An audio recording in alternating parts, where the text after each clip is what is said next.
Yeah, it's the SFS for Life podcast. This is the real part of the podcast, not the wrestling part, the real part, where I just talk shit for the rest of the day. Well, I didn't get much fucking sleep last night in the fucking roadworks outside, if you can hear them, because they're doing all the fucking pipes on the ground, you see.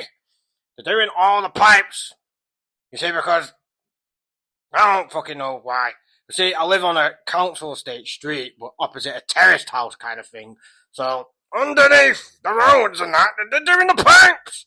And the whole roads are covered in roadworks. Like, everything is like, I might seem a bit off today because I haven't had much sleep. But, you know what I'm saying? There's fucking ditches fucking everywhere, fucking holes, 12 feet holes in the ground. I'm telling you this right now. If I was a serial killer, I'm telling you, this would be my playground. If I was a Ted Bundy or a Dennis Nielsen, this would be perfect if I wanted to get rid of the bodies. Because all I would do is, because they're finished anyway, they're finishing up doing the roadworks anyway, so obviously you throw the remains of the body down the fucking hole, the ditch where they're doing the roadworks, just like a day or even 2 days before they finish up. And then they finished up the fucking pavement. So who the fuck is going to find the body? How do you know I haven't done it already? Not really.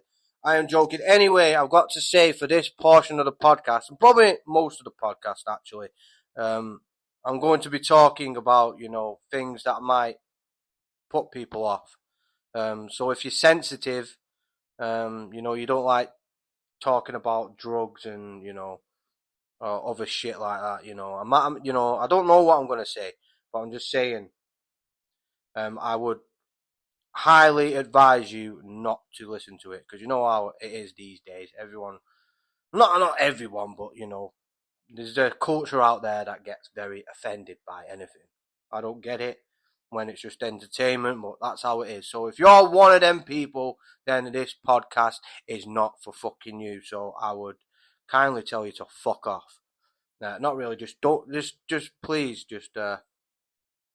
show me some consideration and yourself by just turning it off. If you don't like something, then you switch it off. Okay? Yeah, so fucking hell. Right, I'll start the podcast. You've been warned, you motherfucker. Right, I'll start the podcast like this. You see? So I don't know if you can hear the roadworks outside or anything. And I don't know what I am going to fucking say. But I think I'm gonna talk a bit about drugs. And what drugs I think are harmful and which are not. And which are harmful, but it's like a double-edged sword type of thing. Like cannabis is the perfect double-edged sword to me.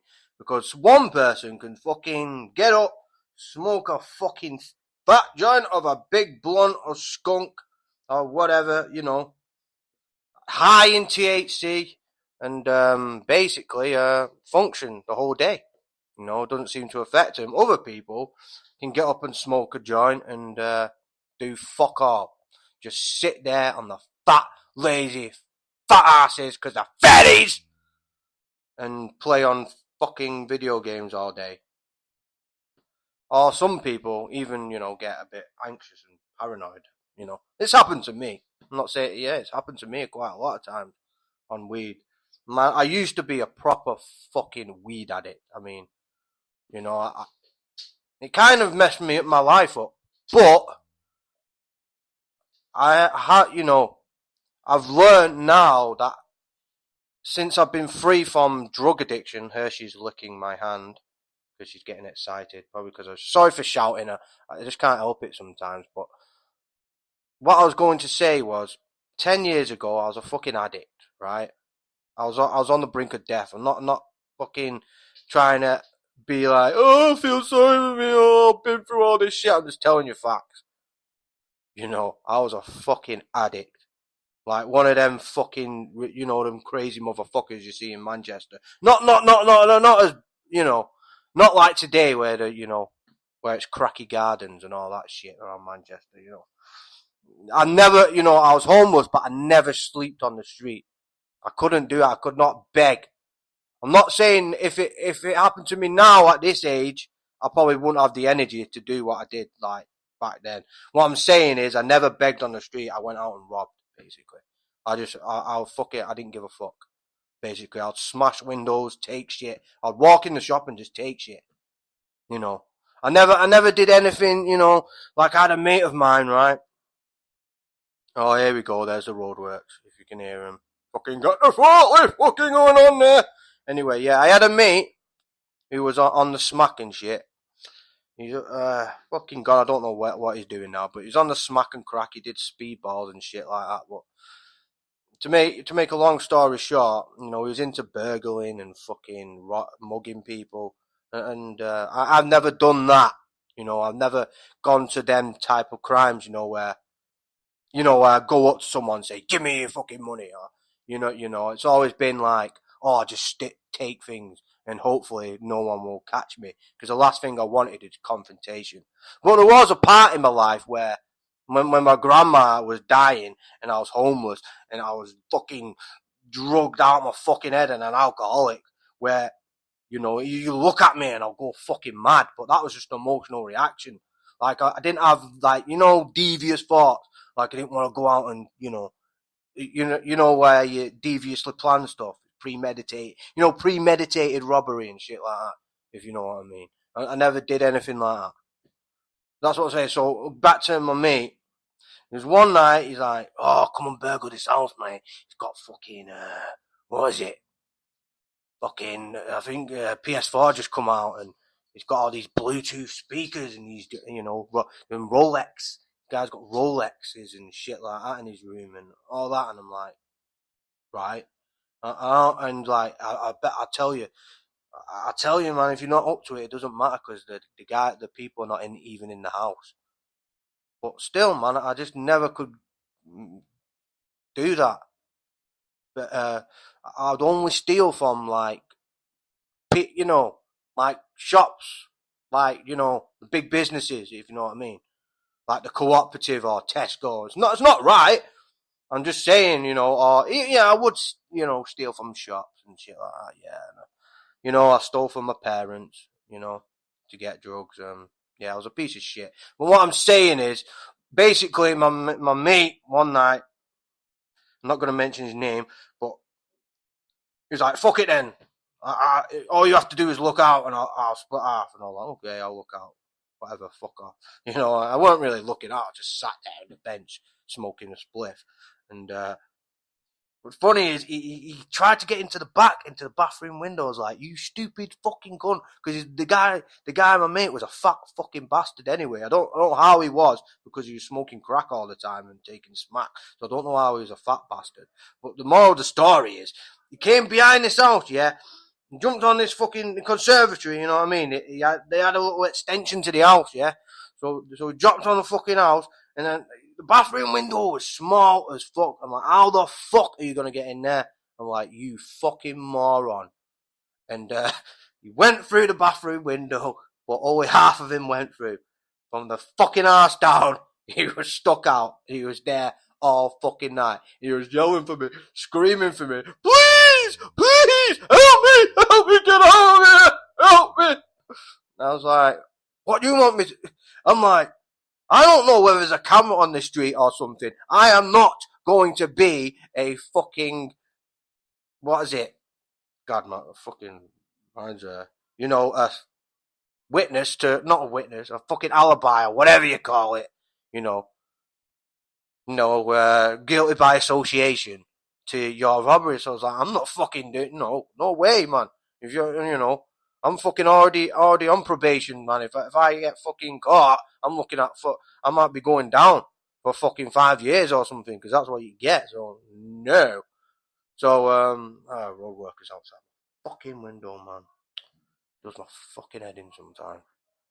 Really does, man, I wish I'd fucking hurry up with these road work. Anyway, he basically It was there, and it was on the paper the next day because I fucking left. I stood there for about 2 hours, like trying to get some help, but everyone was asleep. So I basically said, well, I have to fucking leave you. I mean, people think I'm a bit of a dick for doing that, but the guy was a dick. You know, he's a smackhead and crackhead, so what do you want to say? Like, it's not like I fucking snitched on him, alright? You know, I've never fucking snitched on anyone. So, yeah, it was in the paper the next morning. It was a Manchester Evening News.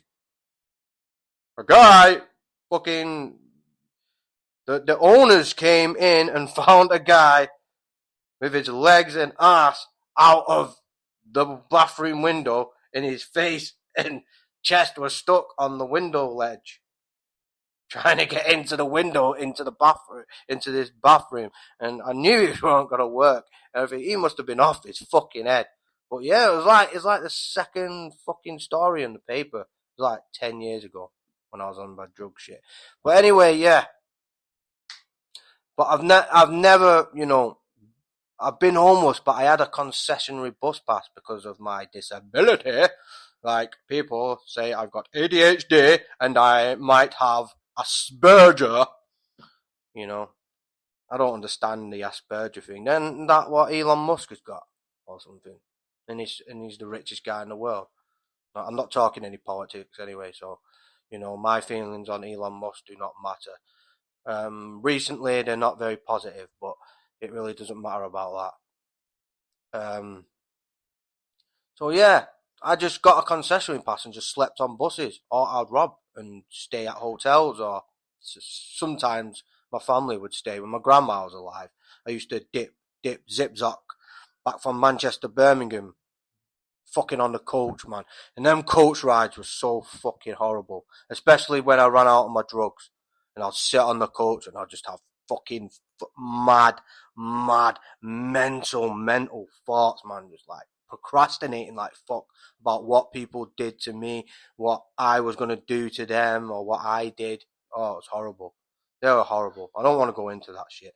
Anyway, well, you know, today, obviously, I can say, oh no, I wouldn't do, because I was in my late teens, early 20s, so had the energy.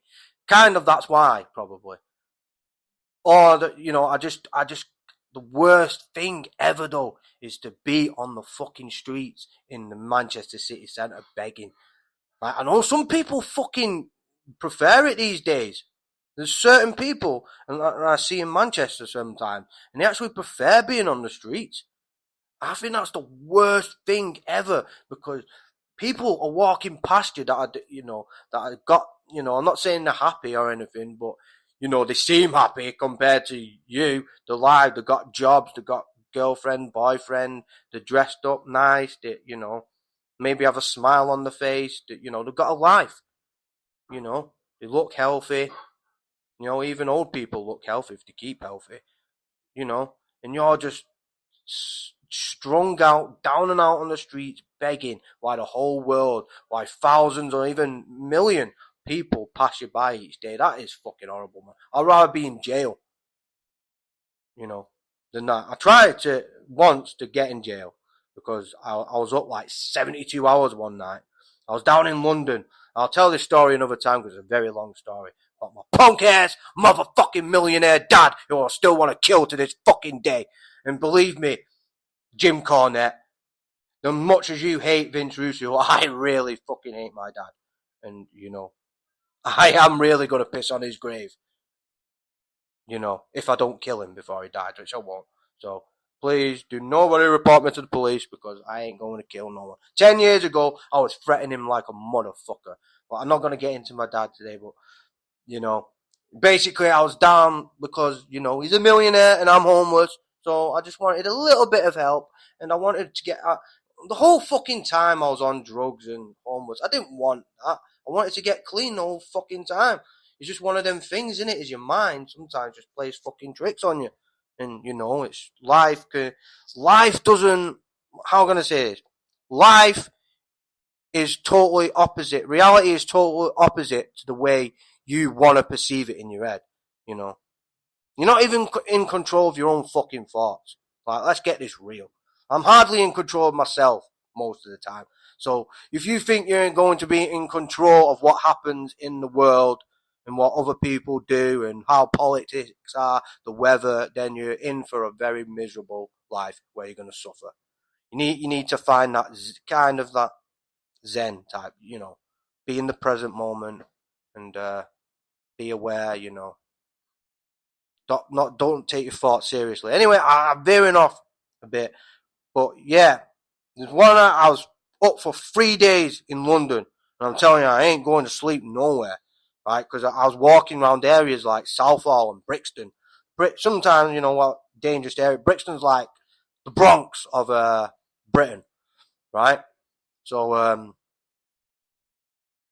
police, I fucking called the police, and I said that my dad, basically, because he fucked off, he went to Moscow, right? Because he's an architect, right? And seriously, he's a millionaire. Check it out, Damon Lavelle, Google it. I've only met him a couple of times, and he's the biggest prick ever. He's heartless. If you think Vince McMahon's heartless, my dad is very heartless, seriously. I think he's a member of the Illuminati. But yeah, he fucked off to Moscow, right? Just as I was 10 minutes from his house, I was going to fuck him up that night because he said on the phone, fuck you and all that, and started talking shit about my mum because he used to beat up. Sorry, I don't want to go there. But yeah, and then I called the police saying I went to my dad, and my dad tried to run me over, and he's on the way to the airport, and he tried to run me over, which he didn't. But I was that fucking pissed off. I just wanted to get him. I wanted the police to get him so I could fuck him up in front of the police because I really didn't give a fuck. So what happened? Fucking road workers outside my fucking house digging ditches, man. Anyway, what happened was the police took me in for a statement. And then they started talking to my mum and all that, and then they knew that I was fucking full of shit and I had problems with drugs and all that fucking shit. So I was like, just keep me in the fucking cells for tonight, man, please. I am not going out because I am really fucking tired. I'm hungover, which I was. I fucking was drinking wine and stealing wine and champagne bottles from fucking I don't know what shops, any fucking shop that I could get my hands on a fucking bottle. But yeah. I was like, please, man, just let me in the fucking cells for half a fucking week, yeah? And, basically, they just said no. And then I started confessing to the point that I was on bail because at the time, I didn't show up to court in Bristol. I had one case in Bristol, I had one case in Cornwall, and one case in Manchester, and one case in Birmingham at the same time. And I think this back in 2011. But yeah, I had 4 cases at the same time. I was like, listen, man, I haven't showed up to court, so there's a warrant out for my arrest anyway. But for some reason, they still won't keep me in the cell, so they let me go. So I said, fuck this, right? I think it was Tottenham Court Road or something. I picked up a big fucking rock and I went across the street and I think it was Marks and Spencer's or Debenhams. Bashed the fucking rock right through the fucking window, right? And I was like, fucking arrest me! Like, fucking, here you go, here I am, arrest me! Because I was fucking tired, man, and I ain't sleeping on no street. And then, the police just stood outside the fucking police station and they're just fucking laughing at me. So, I could have probably murdered someone that night, and they probably would have just let me fucking go. Anyway. Yeah. Fucking road workers outside my house at the moment. Probably hearing what I'm saying and shit. It's real life, though. What can you do? Anyway, that's a murder story. Anyway, but back to the drug part, What I'm saying is with weed and other things like that, it's like, some people can handle it, some people can't. Like I said, I was a proper addict, smoking weed every day, taking speed every day, sniffed coke on, when I could because it's very expensive. And I was definitely an alcoholic, a real alcoholic. So it's been like 10 plus years now. Yeah, 10 plus years I haven't touched a thing. Except from at the weekends, I'll microdose on mushrooms and I'll have a bit of weed. On the weekends, only at night time now. On the weekends, so I kind of got it under control. Like I go swimming every day. I go to mixed martial arts. I go to the gym. I'm writing my book, Mr. B. I've already written over 2,000 pages because it's a very long book. So most of my attention's going on this book, and hopefully it'll do something because I've really put my soul into this book. You know, I'm going. If no one reads it, just like this podcast, I could be the only one who listens to this podcast, and the only one who reads the book. But at least I can say to myself, at least I tried. You know, but yeah, it's like I can. Alcohol, no, I will never go near alcohol, and I'll never go near any speed or coke or anything like that. The reason why I microdose with mushrooms every week is because I think it helps me. I think it's better than, for me, this is what I mean. It's not for everyone. So it's like, for me, it works. Because mushrooms, I've never really had a bad experience on mushrooms. Never. It'll be like, what I've got to say is that 3 times a year, I'll take a heroic dose. 3 to 5 times a year, I'll take like, say, 25 grams of mushrooms. Well, I did like the other 2 weeks ago, I went to, with my dog Hershey and my girlfriend, we went to a cottage. It was like a really nice cottage, in Shropshire. And, bloody hell. Yeah, it was a pretty intense experience. But yeah, I've always liked mushrooms, But the thing is with mushrooms is I don't think you can ever get addicted. I just don't. Because after you've had it, especially heroic dose, you don't want more.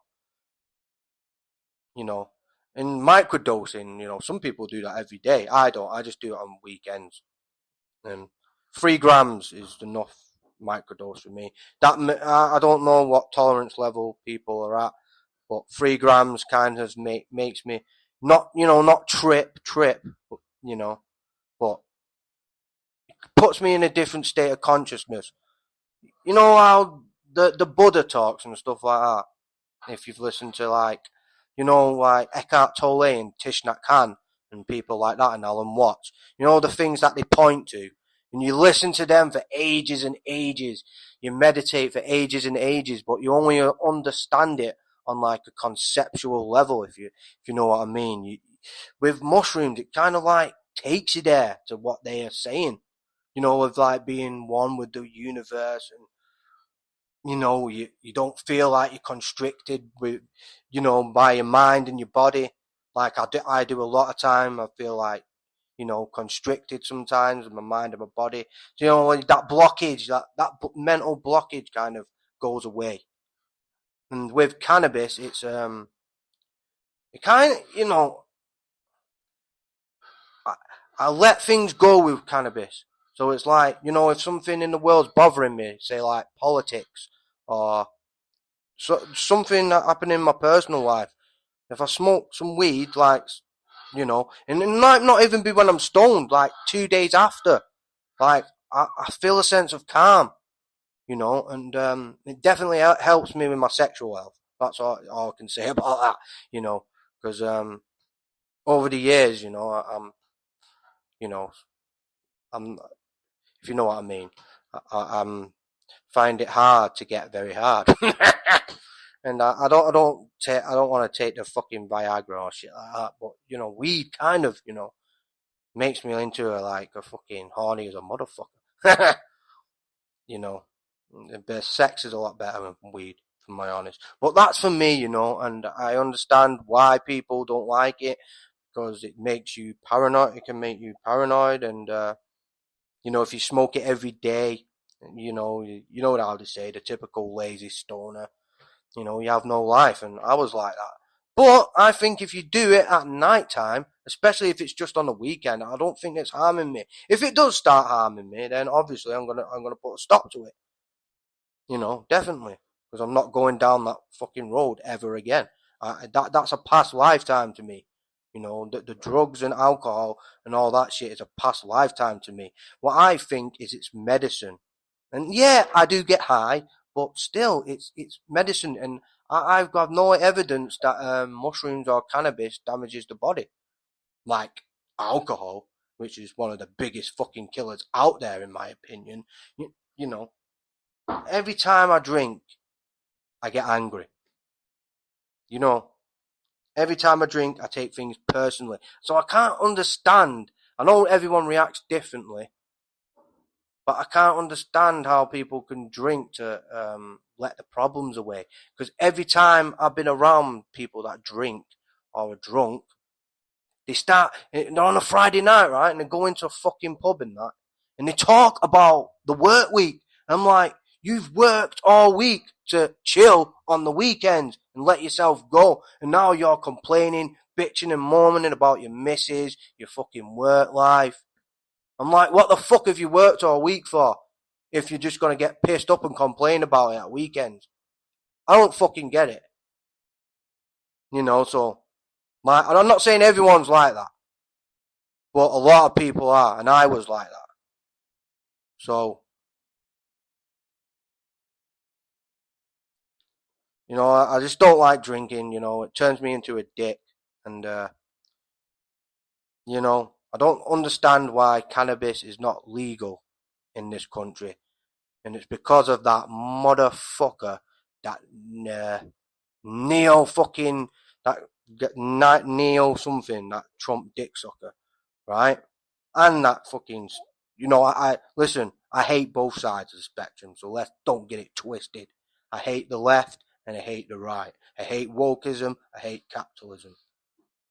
And that's all I'm going to say. But I'm just going to say once about this guy. If you support this fucking Neo guy, he conned everybody in Britain with Brexit. Because what happened since Brexit happened? He's going to say, he's going to get rid of all the illegal immigrants. What's happened in this country with practically, I'm not going to go that far to say we're being invaded, but immigration is a serious fucking problem in this country. And not just because of what happened last year in Southport. That was an extreme case. I'm talking about everyday shit like NHS. You can't get a fucking appointment with the doctors for like a year. That never used to be back in the day. Ever. You never had to wait a year to get seen by a fucking doctor back 10 years ago. Ever. And there's people fucking homeless, and then they're letting, you know, these illegal immigrants, which ain't their fault, because it's the fucking government's fault. They're just thinking, we get a free ride, so, you know what I mean? So it's the fucking politicians' fault that they're letting these fucking immigrants take things, and, you know, that's how I feel, you know. And this fucking Niall bastard who supports Brexit, he thinks, yeah, I'm gonna get rid of all the immigrants and all this, and I'm for you, British people. He's a fucking liar. The guy's a fascist. The guy's a fucking racist cunt, right? And what did he do when Brexit happened? More immigrants came in. So, listen, right? If the fucking woke shit, right? Or, you know, if wokeism is what has made this happen. Wokeism is giving birth to now the other spectrum, which is capitalism and fascism. The same fucking thing, just extremes on the both level. But what I'm saying is, that's how I feel. You know, and these cunts like Alex Jones and fucking these conspiracy theorists, they'll creep in. This is what they do when these politicians are fucking you, like the woke fucking left do. Then you'll get these extreme right people that come in and they'll start telling you, oh yeah, we're on your side before the people. I don't know about Tommy Robinson. I'm not speaking on him. Okay. I don't know. Okay. I'm just talking about this Neil cunt. Okay. That's all I'm saying. Is he's a fucking con man. And if anyone votes for him, you are a stupid fucking cunt. And that's all I've got to say. And I'm supposed to be the one that's got ADHD and fucking Asperger's. So how the fuck can I see what's going on? And these thick fucking cunts who vote for these twats can't. So who is the fucking retard, eh? Who is? You know what I mean? Like, you say, oh, I've got ADHD, oh, I've got Asperger's. But how do I see this shit? And a lot of people are so fucking dumb, they can't see this shit. Man, you get fucked. You know? Not, most people ain't. Most people are nice people who are not left or right. They're just in the middle. They just want to get on with their lives and get on with their own business. And that's what it is. Anyway. I think, the road workers outside my house. If you can hear the doors and shit, probably hearing me thinking, what the fuck is that crazy motherfucking cunt going on about? I don't give a shit. Well, I do. I just,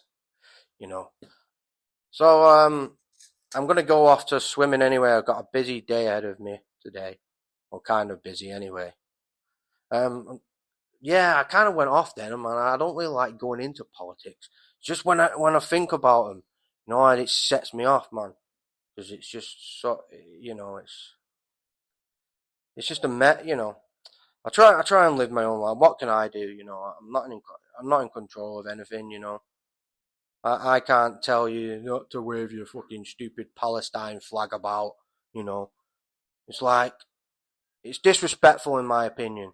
This is all I'm gonna say. I swear this is gonna be the last time. I just think it's so disrespectful. Like, yeah, you are getting bombed, yeah, but what the fuck has it got to do with us? Are we bombing you? Am I bombing your country? No. Palestine and Israel war has been going on for fucking decades. Why such a big deal about it now? It's just propaganda, mate. They're just doing it so people can pick sides. I ain't picking no sides. I think both sides are fucked up. Fucking Hamas is a fucking dirty fucking Islamic terrorist, so he can fucking die. I feel sorry for the innocent people in Palestine that are getting killed. And Israel, well, they're just fucking fucked up as well. Probably just as fucked up. They're terrorists themselves, really. So fuck both of them. You've got to put your own country first. Before you help anyone, you've got to help yourself. You've got to. And, the people in this country that run this country are not for the people, mate. Seriously, they're not. And I don't like saying this because I just want to let it go now, if you know what I mean. Because I am the last person you want to talk about politics. Because you understand, if I had things my way, I would go up in a big fucking spaceship, fill the fucking fuel tank with a load of poisonous cannabis, and then I'd spray it out the exhaust pipe into the atmosphere, vaporize the atmosphere of the earth, and everyone would die. And I'll come back and clone myself and I'll make a world for myself. I'd have Beyonce and Jennifer Lopez, though, for, entertainment. That's how I'd run the world. I don't know what political view that is. Is that narcissistic, psychopathic individualism or something? I'm not sure about that one.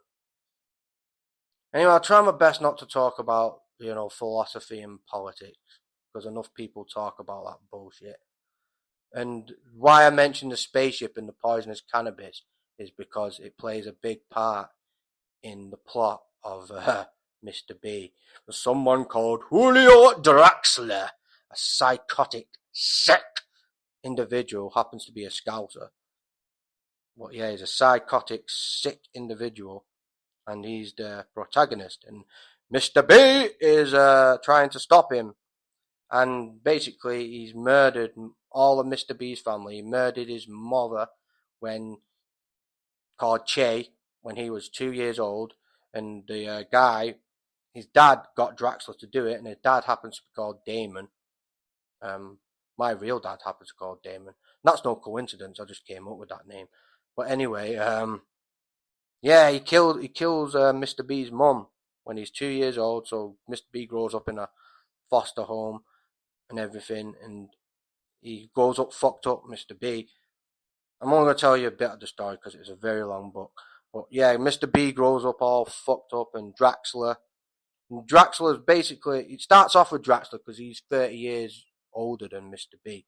So the book starts off with Draxler, how he grew up and how fucked up he is, and the traits of like a serial killer, like very similar to like how a serial killer grows up. Like he's a psychotic bastard. He's a gangster, like he makes money selling drugs, but he's got this psychotic, sick side to him. Very sick side. So he starts doing loads of shit, and he goes up the ranks, Draxler, and Mr. B finds himself at a very, very bad time in his life, similar to what I experienced. And basically, he kills his own dad, and before he kills his own dad, called Damon, he confesses that he got Draxler to kill his mum. So now Mr. B is on the lookout for Draxler. Well, that's skipping the story because there's so many layers to it. And Draxler nukes 5 cities, destroying half the cities on the way. Kills like 3 of Mr. B's wife, mistresses. Tries to kill his kids, you know. And Mr. B tries to get him a lot, but fails. You know, and towards the end, he goes up into space and tries to end the world. Whether he does or not is not for me to say. You gotta wait until the book comes out. And even then, you might not know. You never know. Could be a cliffhanger. Or Mr. B could die. Or Draxler could die. Or both could die. Or it could be a big, big fucking cliffhanger. Even though you've read like fucking 5,000 pages. Well, over 2,000 pages. So I don't know how long that would be. But it's a fiction book, right? What I like about fiction books is I do not like listening to fiction books. And Audible. If I'm listening to an audio book, it has to be non-fiction. Because you know what I mean? With fiction books, especially me, I don't know about anyone else. I need time to process, envision in my head, use my imagination, to where they are, what they're doing, what the facial expressions are, you know what I mean? And if I'm listening to a fiction book, because they're not talking at your pace kind of thing. So you leave a lot of things out. Like right now, I'm going through the Jack Reacher series. I'm up to book 7. It's actually, book 7, the same Persuaded. It's the same book that the new season's been released on, because they just released season 3. I'm telling you, the fucking actor in that is perfect for Reacher, because that is what Jack Reacher is. He's a big 6'5" fucking meathead, and the actor Alan Richardson, he's perfect to play Jack Reacher. Perfect guy. And if you've seen it, or the thing, the bodyguard in it, he's like the biggest guy in the world. He's not a wrestler or anything. He's just a big fucking meathead. Yeah, so I'm reading the Draxler books, and I think the final episode of the Reacher series is coming out next week. But I won't tell, because if you haven't watched. But yeah, I'm up to book 7. I think Lee Child's made about 27 books on Jack Reacher. Yeah, a lot of people compare Jack Reacher to Jack Ryan. And what I've got to say about that is I've only read one Jack. I'm going to get to the Jack Ryan series after the Jack Reacher series. That might be fucking forever. That might be 10 years down the line. I've only read the Patriot Games. I think the film Harrison Ford was in that one, yeah? Yeah. Well, that was a great book. But Jack Ryan is more of a strategic, can I say? And he goes around the world, and he's deep in with the CIA. He's an analyst. So obviously, if they were fighting strategically, you know, I think Jack Ryan would outsmart Jack Reacher. Even though Jack Reacher is very smart, because Jack Reacher will come up with these things and then leave it. So he'll say things very quickly, as if you've watched, and then he'll leave it. You know, he's a man of very few words, and that's what I like about Jack Reacher. He just says things, gets to the point, and then moves the fuck on. And, you know, I like Reacher's philosophy. You know, don't hold on to anything. Stay from place to place. That's kind of minimalism, yeah, but it's basically non-attachment, basically. Because attachments are what make you suffer. If you've listened, you know, if anyone's listened to any kind of self-help book or gone through any guided meditation, obviously you'll know that. And obviously through experience, which is the most. Because you can listen to all these books until your fucking heart's content, right? And if you only get it on an intellectual level, you don't really get it. You need to experience it. You know, that's all I've got to say about that. But yeah, Jack Reacher is clever, but Jack Ryan's very strategic, very you know, meticulous. If that is that the word, meticulous, very you know, cerebral in a way. You know, so he would outthink Reacher if they were across the world, and Jack Ryan had to assassinate Jack Reacher. I think Jack Ryan could, but if they were in a fucking bull ring, or, you know, like one of them gladiator arenas, big fucking coliseums, I mean, no. Jack Reacher would snap Jack Ryan like a pretzel, you know. It won't last long, it'll last probably 30 seconds. But that actor is great, who plays Reacher, Alan Richardson. And I'm surprised I haven't seen him in more films. I don't know what his films he's been in, but he's perfect for the Jack Reacher role. Yeah, they're great fiction books, you know. Obviously, Bond's my favourite, you know. Ian Fleming, James Bond books. You know, nothing's going to beat them. But it really is good, you know. And the funny is, the guy's from, who writes it's from Britain. But he talks in America. He like knows all these like small little, you know, villages, what we call in this country. I don't know what they call it in America. You know, little villages and hamlets in America. Like you go, you know, like just everywhere, like Indianapolis, fucking Minnesota, fucking New York, Florida, you know, California, Arizona, Detroit, Chicago, everywhere in America. But it never comes to this country or any other, I don't think. Maybe it does in other books, I don't know. Anyway, I've got to go swimming. I hope if you're a sensitive person, you did not listen to this podcast, that you came to your senses and said, no, I am not going to listen to this fucking idiot. I'm going to get on with my day. I commend you for that. If you have, if you've listened, then great. Now, I have to go, so fuck off and die.